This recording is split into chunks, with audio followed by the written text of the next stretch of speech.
Bollywood silver screen presenting zero dark 30। 11 सितंबर सन 2001 को America के world trade centre के ट्विन टावर्स पर हमला किया गया। इस हमले में 2996 लोगों की मौत हो गई। अमेरिका के लिए एक बहुत बड़ा सदमा था और इस घटना के ठीक 2 साल बाद यानी सन 2003 में हमें एक डार्क साइड दिखाई जाती है। अमेरिका की डार्क साइड ऐसी साइट है जिसके बारे में किसी को कुछ नहीं पता कि ये कहां पर है। यहाँ पर अमार नाम के एक आदमी को बंदी बनाकर रखा होता है जो पाकिस्तान से है। इसे कराची से पकड़ा गया है और इसके ऊपर इल्जाम होता है कि इसने ओसामा बिन लादेन का साथ दिया। साथ ही उन आतंकवादियों के अकाउंट में $5000 ट्रांसफर किए थे जिन आतंकवादियों ने 9/11 के हमले को अंजाम दिया था। इसके सामने CIA के 2 एजेंट्स होते हैं, एक होता है डैन और दूसरी होती है माया। माया को अलकायदा के लीडर ओसामा बिन लादेन को पकड़ने का टास्क दिया होता है। उसकी ड्यूटी है कि वो किसी भी तरह से पता करे कि ओसामा बिन लादेन कहाँ छुपा हुआ है। डैन यहाँ अमार से कई सवाल पूछता है लेकिन वो उसके किसी सवाल का जवाब नहीं देता। इसके बाद डैन उसे एक फोटो दिखाता है और कहता है कि मुझे पता है कि ये तेरे दोस्त की है जो बहुत जल्दी सऊदी अरेबिया में कुछ गड़बड़ करने वाला है। मुझे इसकी ईमेल आईडी चाहिए। लेकिन अमार उसे ईमेल आईडी नहीं देता, इसीलिए डैन उसे बहुत टॉर्चर करता है। इसके बाद दिखाया जाता है कि माया पाकिस्तान के इस्लामाबाद में जहां पर यूनाइटेड स्टेट एम्बेसी है वहां जाती है। दरअसल ये उसका नया ऑफिस है जहां वो सभी अपने नए कॉलीग से मिलती है। 1 साल बीत जाता और सन 2004 में दिखाया जाता है कि सऊदी अरेबिया में कुछ आतंकवादियों ने एक होटल में घुसकर कई बेगुनाह लोगों को मार दिया। और जब ये न्यूज टीवी पर माया और डैन देखते हैं तो डैन इस घटना के लिए अपने आप को दोषी समझता है क्योंकि अमार को पता था कि ऐसा कुछ होने वाला है और वो अमार से इस बात को निकलवा नहीं पाया था। माया यहाँ पर एक प्लान बनाती है। वो कहती है कि अमार को नहीं पता कि ये घटना हो चुकी है, क्यों ना हम उसे कई दिनों तक ना सुलाएं ताकि उसका दिमाग काम करना बंद कर दे और इसके बाद हम उसे कहें कि हमने सारे आतंकवादियों को पकड़ लिया था क्योंकि ये इन्फॉर्मेशन तुमने हमें दी थी। और ये ऐसा ही करते हैं। अमार को जब इनके सामने लाया जाता है तो ये अमार को बताते हैं कि तुम्हारी वजह से हमने कई निर्दोष लोगों की जान बचा ली। जो हमला तुम्हारे साथी करने वाले थे उस हमले को हमने रोक दिया। अमार भी इनकी बातों पर विश्वास कर लेता है क्योंकि वो पिछले 72 घंटों से सोया नहीं होता। उसका दिमाग पूरी तरह से स्टेबल नहीं होता। अमार यहाँ पर इन्हें अपने 2 दोस्तों के नाम भी बताता है जिनके बारे में माया और डैन पहले से जानते थे। लेकिन यहाँ पर अमार एक और नया नाम बताता है और ये नाम होता है अबू अहमद अल कुवैदी। इस नाम को पहले ना माया ने सुना था और ना ही डैन ने। अमार बताता है कि अबू अहमद अल कुवैदी कंप्यूटर एक्सपर्ट था। वो ओसामा बिन लादेन के लिए काम किया करता था। मैं उससे अपनी पूरी जिंदगी में सिर्फ एक ही बार कराची में मिला था जहां पर उसने ओसामा बिन लादेन का खत हमें पढ़कर सुनाया था जिसमें लिखा था जिहाद जारी रहना चाहिए। माया को इस नए नाम पर शक होता है, इसीलिए 9/11 के जितने भी टेररिस्ट होते हैं उन सब के वो रिकॉर्डेड फुटेज देखती है और सब अबू अहमद को जानते थे। सबका एक ही कहना था कि वो ओसामा बिन लादेन का संदेश उन तक पहुंचाता था। और माया को अब पूरा विश्वास है कि अगर वो अबू अहमद तक पहुंच जाए तो वो अलकायदा के लीडर ओसामा बिन लादेन तक भी पहुंच जाएंगे। पर जब माया ये बात अपने सीनियर को बताती है तो वो उसकी इस बात को ज्यादा सीरियस नहीं लेता और उससे कुछ पुख्ता ढूंढने के लिए कहता है। अब वक्त आता है 7 जुलाई सन 2005 का जब लंदन में एक बस में बम धमाका होता है और ये धमाका भी अलकायदा के लीडर ओसामा बिन लादेन ने करवाया होता है। वहीं माया को दिखाया जाता है जो पाकिस्तान के एक डिटेंशन सेंटर में जाती है। वहां वो एक आदमी से मिलती है और अबू अहमद के बारे में पूछती है। वो कहता है कि मैं अबू अहमद को जानता हूँ, वो ओसामा बिन लादेन के लिए काम करता है पर किसी को नहीं पता कि वो कहाँ रहता है। जब उसे जरूरत होती है तो खुद हमसे कांटेक्ट करता है। वहीं CIA एक और आदमी को पकड़ती है जिसका नाम फराज होता है। माया फराज को बहुत टॉर्चर करवाती है लेकिन वो अबू अहमद के बारे में कुछ नहीं बताता। वो साफ साफ मना कर देता है कि वो अबू अहमद नाम के किसी आदमी से कभी नहीं मिला। माया डैन के पास जाती है और वो डैन से कहती है कि तुम फराज से सब कुछ उगलवा सकते हो। डैन कहता है कि मैं इस काम से थक चुका हूँ, अब मुझसे काम नहीं होगा, मैं वापस वॉशिंगटन जा रहा हूँ, तुम भी मेरे साथ चलो। लेकिन माया वॉशिंगटन नहीं जाना चाहती। वो कहती है कि अबू अहमद मुझे वॉशिंगटन में नहीं बल्कि यहीं पाकिस्तान में मिलेगा। डैन माया को चेतावनी देता है। वो कहता है कि यहाँ पाकिस्तान में सब जानते हैं कि तुम कौन हो और क्या काम करती हो, इसीलिए तुम्हें अपना ध्यान रखना होगा। इसके बाद वक्त आता है सन 2008 का जब माया इस्लामाबाद में होटल मैरियट में अपनी दोस्त जेसिका से मिलती है, जहां जेसिका माया को कहती है कि फराज ने अबू अहमद के बारे में कुछ नहीं बताया, हो सकता है कि ऐसा कोई आदमी हो ही ना। माया कहती है कि फराज अबू अहमद नाम के आदमी को पहचानने से भी मना कर रहा है, इससे मेरा शक और भी पक्का होता है और मुझे पूरा यकीन है कि एक बार अगर हम अबू अहमद तक पहुंच गए तो हम अलकायदा के लीडर ओसामा बिन लादेन तक भी पहुंच जाएंगे और तभी यहाँ होटल में बॉम्ब ब्लास्ट होता है। पर इन दोनों की किस्मत अच्छी होती है, दोनों के दोनों बच जाते हैं। कुछ वक्त बाद जेसिका माया को बताती है कि एक डॉक्टर है जो अलकायदा के लोगों का इलाज करता है, वो हमें इंफॉर्मेशन देने के लिए तैयार है, पर वो पाकिस्तान नहीं आना चाहता, इसीलिए हमें कहीं और मिलना होगा। अब जेसिका अफगानिस्तान में बने हुए अमेरिकन कैंप में जाती है, जहां पर वो आदमी जेसिका से मिलने आने वाला है। वो आदमी इनके पास आता है, जेसिका उसको रिसीव करने के लिए जाती है, लेकिन वो आदमी एक ह्यूमन बॉम्ब होता है जो अपने आप को उड़ा देता है और इस ब्लास्ट में जेसिका के साथ 7 और जवान मारे जाते हैं। इस खबर से माया पूरी तरह से टूट जाती है, क्योंकि जेसिका सिर्फ उसकी कोलीग नहीं थी बल्कि वो उसकी एक दोस्त भी थी।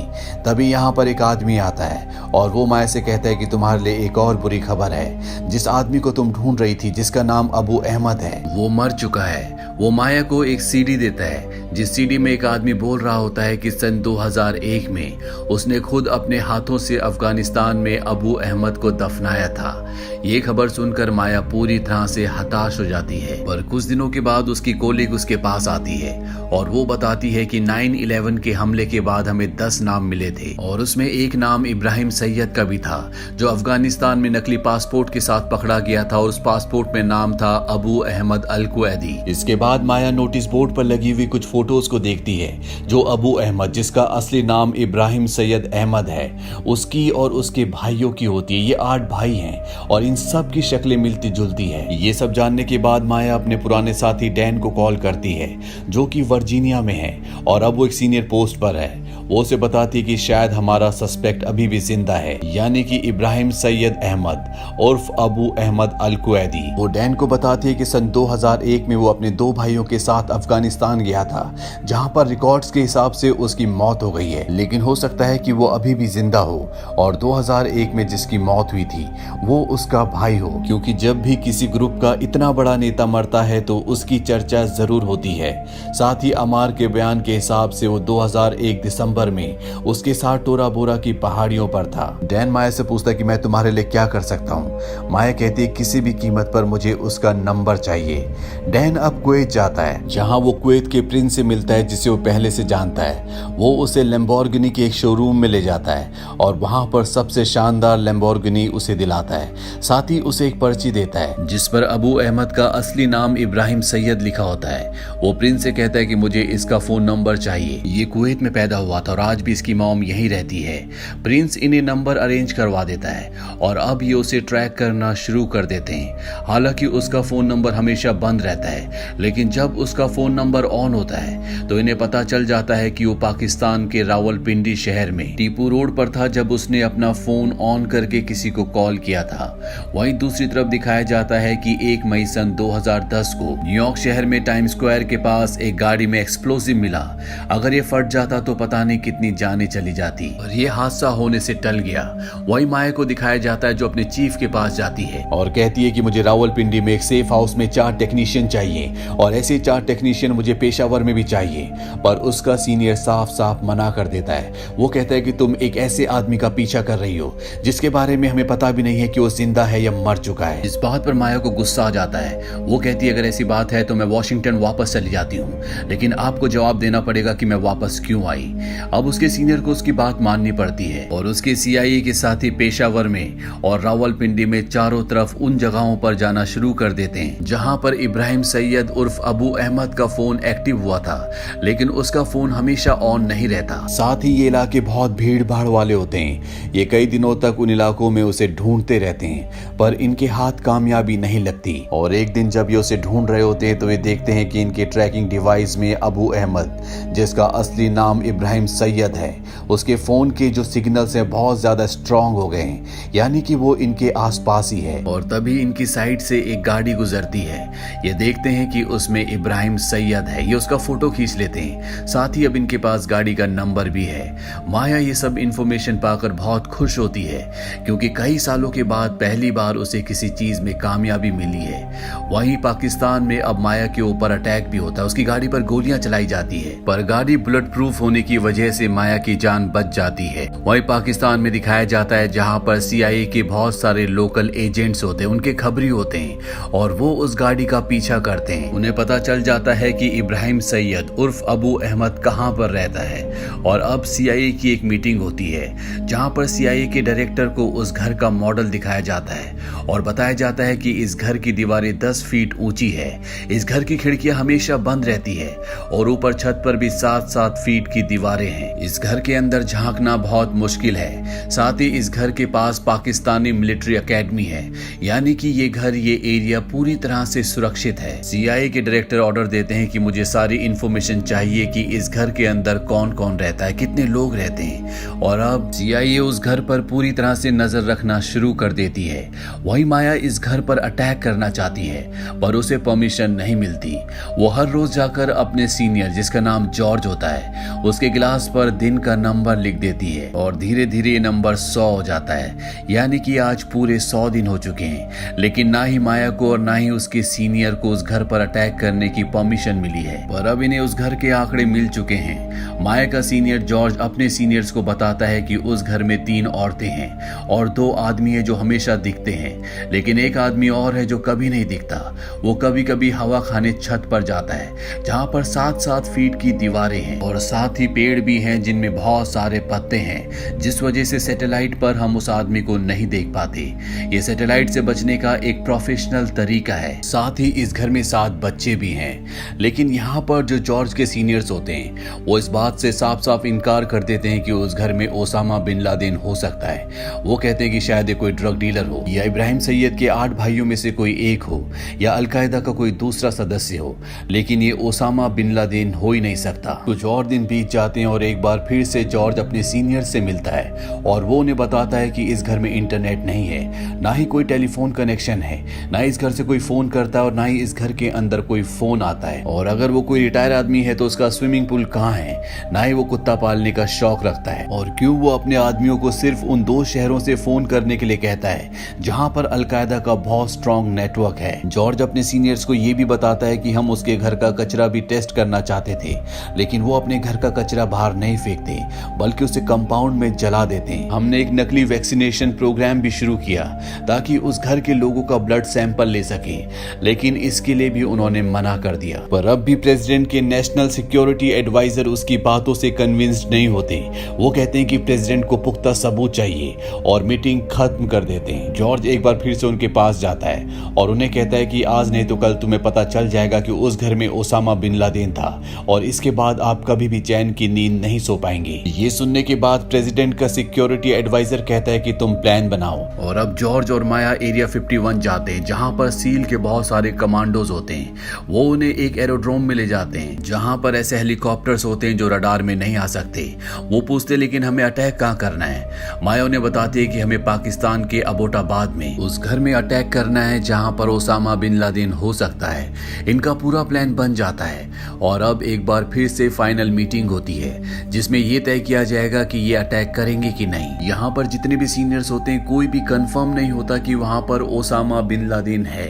कोई कहता है कि 40% चांसेस है, कोई कहता है 60%, पर जब माया से पूछा जाता है तो वो कहती है कि 100% वहां पर ओसामा बिन लादेन है और माया के इस कॉन्फिडेंस से इनके इस मिशन को परमिशन मिल जाती है। सील के ऑफिसर्स 2 हेलीकॉप्टर लेकर अफगानिस्तान से पाकिस्तान पहुंचते हैं, पर जैसे ये उस घर के पास पहुंचते एक हेलीकॉप्टर क्रैश हो जाता है, पर इनके सारे सिपाही पूरी तरह से सुरक्षित होते हैं। इसके बाद एक कंपाउंड के दरवाजे को उड़ा देते हैं और मेन डोर तक पहुंच जाते हैं, पर तभी अंदर से गोलियां चलना शुरू हो जाती हैं। सील के ऑफिसर भी अंदर की तरफ गोलियां चलाते हैं और अंदर पूरी तरह से सन्नाटा छा जाता है। विस्फोटक से दरवाजा तोड़ने के बाद जब अंदर जाते हैं तो ये देखते हैं कि वहां पर इब्राहिम सैयद, जिसे शुरू में ये अबू अहमद अल कुवैदी के नाम से जानते थे, उसकी डेड बॉडी पड़ी, वो मर चुका है। घर में बहुत सारे बच्चे भी होते हैं। इसके बाद सील के ऑफिसर ऊपर जाते हैं जहां पर एक बहुत ही मजबूत दरवाजा होता है जिसे विस्फोटक से भी नहीं तोड़ा जा सकता। इसीलिए ऑफिसर्स पीछे के रास्ते से जाते हैं और वहां का दरवाजा विस्फोट कर करके अंदर सेकंड फ्लोर पर पहुंच जाते हैं। वहां पर एक और आदमी होता है जिसे ऑफिसर्स मार देते हैं। यहाँ सेकंड फ्लोर पर बहुत सारे कंप्यूटर्स, बहुत सारी फाइल्स होती है। ऐसा लगता है कि ये पूरी की पूरी एक लैब है जहां से पूरी दुनिया में आतंक फैलाने की तैयारी की जाती है। अब आसपास के गांव के जो लोग होते हैं वो भी इस तरफ आना शुरू कर देते हैं। दरअसल वो इनका विरोध कर रहे होते हैं, पर सील के ऑफिसर्स कहते हैं कि अगर कोई भी आगे बढ़ा तो हमें उन पर गोलियां चलानी पड़ेंगी, इसीलिए सब रुक जाते हैं। वहीं अब सील के बाकी ऑफिसर्स थर्ड फ्लोर पर पहुंच जाते हैं जहां पर अंधेरा होता है, कोई हलचल नहीं होती। और तभी सील का एक ऑफिसर दबी हुई आवाज में ओसामा कहता है, जैसे वो उसकी मदद करना चाहता है। उसे कमरे में कुछ हलचल दिखती है। सील का ऑफिसर गोली चला देता है और जब वो अंदर जाते हैं तो देखते हैं जमीन पर एक आदमी पड़ा हुआ है। वो उस पर और भी गोलियां चलाते हैं और जब उसके चेहरे पर लाइट चमकाई जाती है तो ये और कोई नहीं बल्कि दुनिया का सबसे बड़ा आतंकवादी ओसामा बिन लादेन होता है। ये अपने हेडक्वार्टर बताते हैं कि हमारे हाथ जैकपॉट लग गया, यानी कि ओसामा बिन लादेन मारा गया है। इन्हें बताया जाता है कि पाकिस्तान एयरफोर्स एक्टिव हो चुकी है, जल्दी से यहाँ से सारे एविडेंस लेकर और साथ ही ओसामा बिन लादेन की बॉडी को लेकर यहाँ से निकल जाओ। ये अपने हेलीकॉप्टर में बैठते हैं और यहाँ से निकल जाते हैं और इनका जो दूसरा हेलीकॉप्टर होता है जो क्रैश हुआ होता है उसे ब्लास्ट कर देते हैं ताकि इनकी टेक्नोलॉजी किसी के भी हाथ ना लगे। इसके बाद ये अफगानिस्तान के जलालाबाद में आ जाते हैं जहां पर इनका कैंप होता है। वहां पर माया भी होती है।